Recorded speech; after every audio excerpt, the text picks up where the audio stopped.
بقول لأردوغان اللي بيتشرف بالإسلام، بقول قدام الناس وبأعلى صوت، عنده قانون بيجيز ممارسة الدعارة. القانون رقم المادة 227 من قانون رقم 5237 يبيح مزاولة مهنة الدعارة وفتح بيوت الدعارة، وذلك رغم كونها بلدا إسلاميا.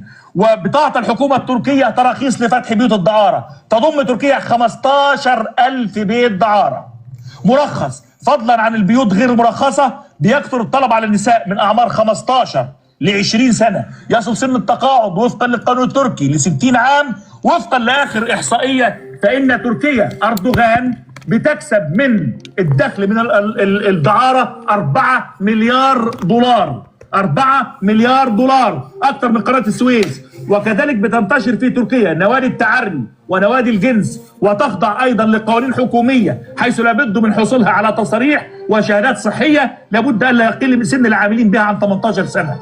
أكد رئيس جمعية حقوق الإنسان والصحة الجنسية كمال أردن أن عدد العاملين بالدعارة في تركيا وصل وارتفع 3 أضعاف في عهد أردوغان ل 300,000 شخص بيمارس الدعارة.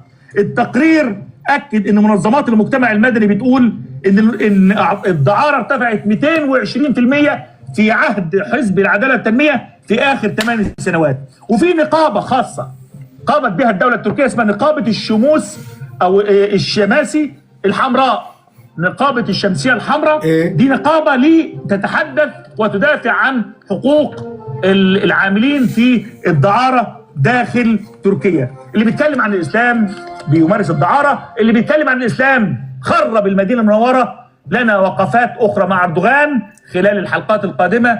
انتهى وقتي، دمتم في أمان الله. ربي يحفظك على هذا التقرير، رح أنشر لك يا بكرة تكرم. شكرا. وين المفارقة؟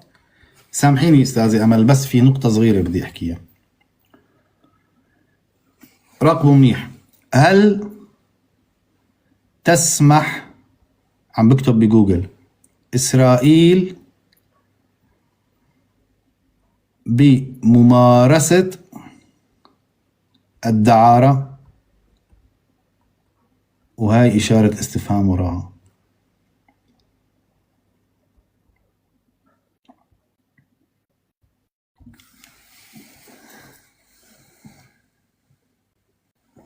هيك كتبت على جوجل: هل تسمح إسرائيل بممارسة الدعارة؟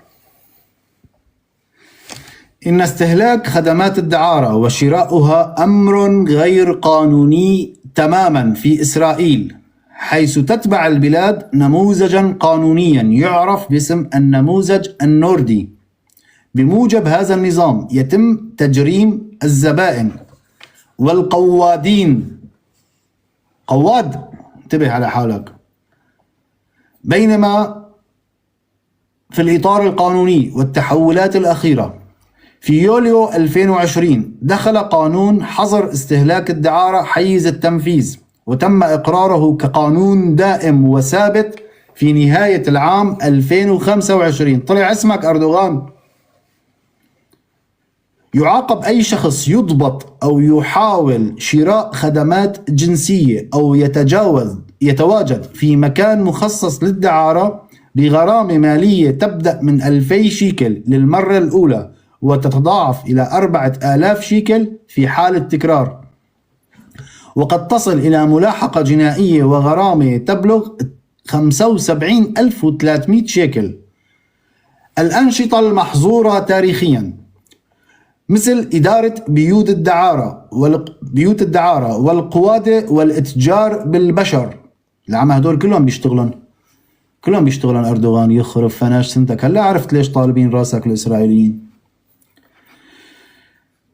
كانت وما زالت محظورة تماما بموجب قانون العقوبات، وتواجه عقوبات سجن صارمة.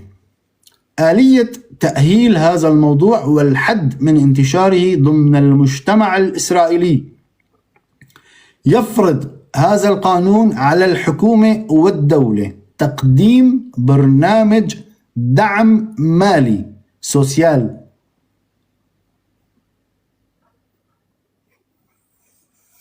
من أجل إعانة كل سيدة أو رجل يسلك هذا الطريق أو يفكر في الذهاب إليه. موالين تركيا كون أردوغان أمير المؤمنين، هاي حقيقتكم. هاي اكتب، يعني أنت بس عذب حالك واكتب. هذا النظام اللي مطبقته إسرائيل موجود في السويد نفسه تماما، نفسه تماما. هذا القانون الموجود في إسرائيل نفسه موجود بالسويد. بانتظار اتصالك استاذي أمل. والتقارير مليانة. اكتب من إذا أنت ما بتعرف تكتب. يعني أنت أغلب الموالين تبع أمير المؤمنين والجولاني، مو الجولاني، موالين السوريين اللي داخل اللي في سوريا اللي يتبعون للمشروع التركي. سجل تسجيل بجوجل إذا ما بتعرف تكتب هل يوجد دعارة في تركيا، تطلع معك الحقيقة. حاجة تاجر وتبيع في دماء هاي العالم. حياك الله أستاذي أمل، بارك الله فيكي وشكرا لوجودك معنا بهذا الوقت المتأخر من الليل. كل المحبة والاحترام لحضرتك، طولت عليكي. يسعد مساك أستاذ كمال ومساك كل اللي عم يتابعنا. لا ممتع تماما. شكرا. هذا الشيء اللي عرضته لأنه لنربطها بموضوع آخر يعني طرح مؤخرا، هو موضوع جزيرة إبستين والإتجار بالقاصرات، يعني تعرف الموضوع كله. متناسين تماما أنه أول من صنع جزيرة إبستين بالشكل أو بالفكر اللي طرح من فترة هو السلطنة العثمانية. السلطنة العثمانية بنظامها واحتكارها لموضوع استعباد النساء وخطفهم من الأماكن اللي بيغزوها العثمانيين، وبعدين خصي الأطفال الصغار لجعلهم غلمان وألعاب بيد السلطان ومن حوله. يعني هي عمليا إتجار بالبشر بطريقة أو بأخرى، لكن ما كانت بمصاري، كانت حصرا على موضوع السلاطين يعني والعسكر والمتنفذين والمتصرفين في الدولة العثمانية.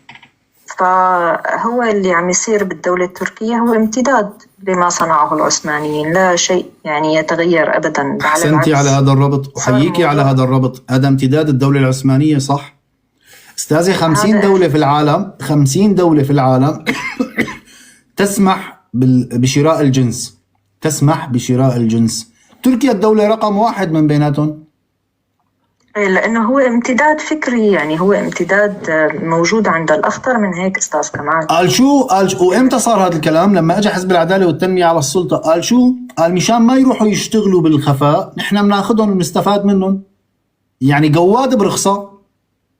هيك آسف بهالكلمة أستاذي أمل، يعني هاي هي. يعني بتسمعي المثل اللي كان دارج بين السوريين انه فلان قواد برخصة، هاي هي الدولة التركية. عفوا بعمل مؤسساتي. نعم بعمل إطار مؤسساتي. الأخطر من هيك أستاذ كمال إنه نحن في عنا نساء وفي عنا أطفال فقدوا في الشمال السوري وبمخيمات اللجوء في تركيا. هل هن كانوا جزء من هذا، من إدارة هي أو جزء منضوي تحت هي المؤسسات؟ هذا سؤال يطرح برسم السوريين اللي واقفين مع تركيا، إنه النساء والأطفال أو القاصرات، حتى الأطفال الذكور وين اختفوا، وين راحوا، وين صارت أخبارهم. ما بستغرب أبدا أنه يكون في استثمار بضعف وهشاشة هي الفئات المهمشة اللي كانت بالشمال السوري وبمراكز اللجوء وبالمخيمات اللي فتحها بابا أردوغان. طبعا على حد قولهم إنه كان في استثمار مو بس بالنساء وبالأطفال، كمان في تجارة أعضاء. ونحن بنعرف إنه تركيا من أكثر البلدان رخص بموضوع استبدال الأعضاء.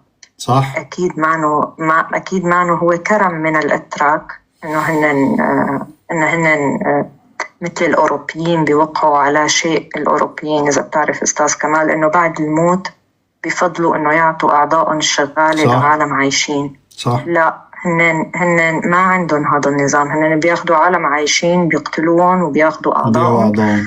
بتنفقد الكلاوي، بتنفقد القرنيات، بتنفقد كل عضو قادر انه يستثمر. وتركيا هي من ارخص البلدان لاستبدال الاعضاء. يعني خليني بس اكد على فكره حضرتك. اذكر بهذا الموضوع حكيت عنه من زمان، ولو تعرفي كميه الرسائل اللي ايدت وذكرت هذا الكلام من اهالي فقدوا ابنائهم.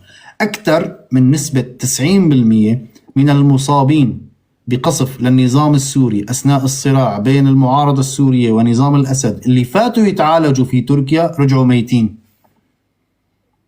وإذا وفي منهم كانوا ما يخلون يفتحوا الجثمان أستاذ كمال، رجعوا. ما انتبهوا أستاذة، في منهم قيادات كانوا في الجيش فاقدي الكلاوي، فاقدي القرنيات، فاقدين أجزاء من الكبد، فاقدين يعني لأنه مستغرب إنه ليش تركيا رخيصة كتير بموضوع تبديل الأعضاء. عندهم كتير قطع تبديل، استفادوا من هذا الصراع في سوريا. واحد انصاب بكتفه، واحد انصاب في اجره، واحد انصاب في بطنه، يعني كتيرين كانت اصاباتهم بسيطة، فاتوا لتركيا رجعوا ضحايا او رجعوا اموات، وما بيخلوا يفتح الجثة ولا يشرحها. لا ما بيخلوه، لأنه رح يصير في اكتشاف إنه والله الكلية مفقودة، القرنية مفقودة أو إلى آخره، يعني من الأعضاء التي صح. تستخدم يعني للأحياء. فموضوع هذا الشيء يعني طورت السلطنة العثمانية نفسها لموضوع تجارة الأعضاء، استخدمت العلم بموضوع صح. تجارة البشر أو الإتجار بالبشر بعدة أمور. كان في أستاذ كمال بالشمال السوري بالمخيمات، والعاملين بالمجال الإنساني بيعرفوا هذا الشيء، كان يصير في ابتزاز قوي للعوائل مقابل سلة غذائية أو مقابل صح. بطانية إنه تنباع بنتهم أو ابنهم أو ياخدوهم. يعني يصير في مبازرة على لقمة العيش أو مثلا تدفئة أو إلى آخره، مقابل إنه على أساس إنه بنتهم تتجوز أو ياخذها حدا تركي أو تجي مؤسسة تانية تاخذها. لكن هو أكيد ما شيء نظامي، هو عملية الابتزاز لحالها هي ضد حقوق الإنسان. فما بالك إنه الفتاة يعني بتنفقد تماما الأثر تبعها وما فيهم أهلها بعدين يلاحقوا الموضوع. وغالبا إنه هن داخلين ضمن نظام بين قوسين ما يسمى مؤسسة الدعارة القانونية صحيح. اللي ماشية من أيام السلطنة العثمانية لحد أيام أردوغان.